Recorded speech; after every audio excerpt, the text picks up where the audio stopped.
श्री क्षेत्र ज्योतिबा डोंगर येथील चैत्र पौर्णिमेच्या यात्रेत सहभागी होणाऱ्या सासनकाठ्यांविषयी भाविकांच्या मनात नेहमीच उत्सुकता असते. या सासनकाठ्यांना आध्यात्मिक आणि पौराणिकदृष्ट्या महत्त्व आहे.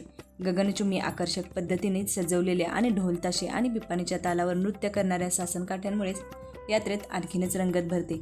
ज्योतिबा चैत्र यात्रेमध्ये या सासनकाठ्यांनी गुलाल खोबऱ्याच्या उधळणीत मिरवणूक असते. सासनकाठ्या म्हणजे श्री ज्योतिबाच्या दक्षिण मोहिमेतील विजयाचे प्रतीक आहेत असे मानले जाते. तर कोणी या सासनकाठ्या म्हणजे केदारनाथांनी युद्धात मारलेल्या राक्षसांच्या प्रतीकात्मक असल्याचे म्हणतात. कोल्हापूरचा ज्योतिबा देव यांना मानणारे या महाराष्ट्राच्या अनेक गावागावांमध्ये लाखो भक्त आहेत आणि लाखो भक्तांचं कुलदैवत आहे कोल्हापूरचा ज्योतिबा देव, ज्यानं हे विश्व निर्माण केलं. देवी देवतांना निर्माण केलं त्या भगवान शिवशंकरांचा अवतार म्हणजेच देव ज्योतिबा. महाराष्ट्राच्या कानाकोपऱ्यातून अनेक लाखो भक्त इथे दाखल होतात. ज्योतिबाच्या नावानं चांगभलं म्हणतात आणि उंच आकाशात गुलाल उधळला जातो.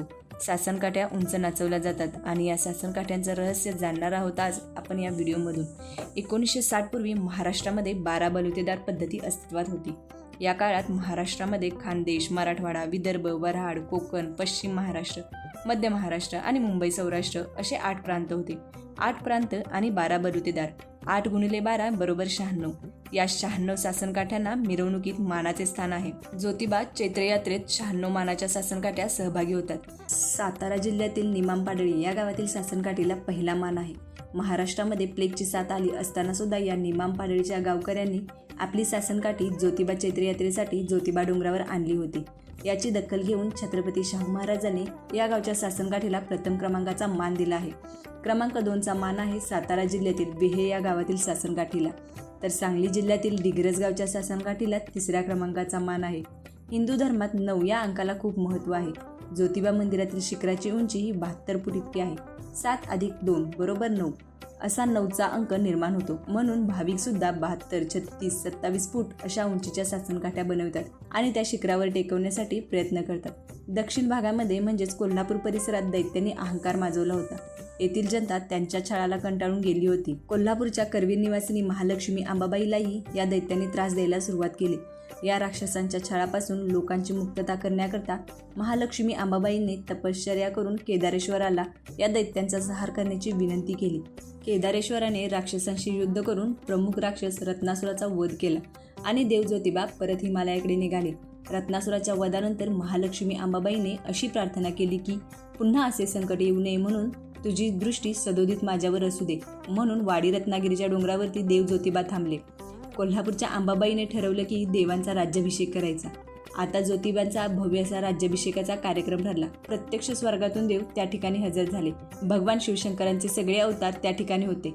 ज्यांनी युद्धामध्ये सहभागी घेतला होता ते सगळे देव त्या ठिकाणी आले आणि त्याच ठिकाणी अशी एक घटना घडली की कोल्हापूरच्या ज्योतिबा देवाने ज्या राक्षसांना मारलं त्या राक्षसांच्या बरोबर अनेक छोटे मोठे राक्षस होते.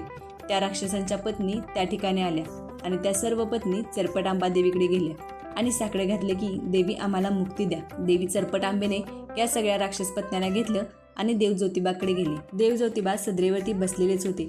त्यांनी देवाला सगळी हकीकत सांगितली. त्या राक्षसांच्या विधवा पत्नी म्हणू लागल्या, देवा तुम्ही तर अखंड विश्वाचे मालक आहात, दख्खनचा राजा आहात. आम्ही राजाकडे न्याय मागण्यासाठी आलो आहोत. आमचे पती या युद्धामध्ये मारले गेले. आम्ही विधवा आहोत. आम्हाला तुम्ही मुक्ती द्या. देवाला दया आली आणि देवाने त्या राक्षस पत्नींना सांगितले की मी चैत्र पौर्णिमेच्या दिवशी जी भव्य अशी यात्रा भरते त्यावेळी म्हणजे जमदग्नी आणि रेणुका या दोघांचं मिलन करण्यासाठी चाफेवनात येणार आहे आणि त्याचवेळी तुमचा मी उद्धार करेल असं ज्योतिबा देवानं वचन दिलं. हे ऐकून राक्षस पत्नी केस मोकळे सोडून नाचू लागल्या आणि ज्योतिबा देवांच्या नावाने चांगभलं म्हणू लागल्या. आज आपण ज्या सासनकाठ्या पाहतो ना, या सासनकाठ्या मुक्तीचं प्रतीक आहे.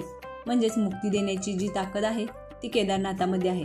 या चैत्र पौर्णिमेच्या दिवशी राक्षसांच्या ज्या विधवा पत्नी होत्या त्या विधवा पत्नींना देव ज्योतिबाने त्या ठिकाणी मुक्ती दिली आणि याच सासनकाठ्या आज नाचवल्या जातात. महाराष्ट्राच्या कानाकोपऱ्यातून लाखो भक्त त्या ठिकाणी चैत्र यात्रेला येतात कारण ते अनेकांचे कुलदैवत आहे. उंच आकाशात गुलाल उधळला जातो आणि केदारनाथाच्या नावानं चांगभलं, देव ज्योतिबाच्या नावानं चांगभलं असं म्हटलं जातं. तर मंडळी, हे सासनकाठी म्हणजे मुक्तीचं प्रतीक आहेत आणि त्या बेभान होऊन नाचवल्या जातात आणि त्यांची जी सुरुवात आहे ती यात्रेच्या अगोदर गुढीपाडव्याच्या मुहूर्तावर असते आणि या गुढीपाडव्याच्या शुभ मुहूर्तावर हिम्मत बहादूर चव्हाण यांची जी मानाची सासनकाठी आहे ती देव ज्योतिबाच्या सदरेवरती उभी केली जाते. बरोबर 12 वाजता तोफेची सलामी दिली जाते. कारण राजा येतो, पंचांग वाचलं जातं, कडुनिंब गुळाचा नैवेद्य दाखवला जातो.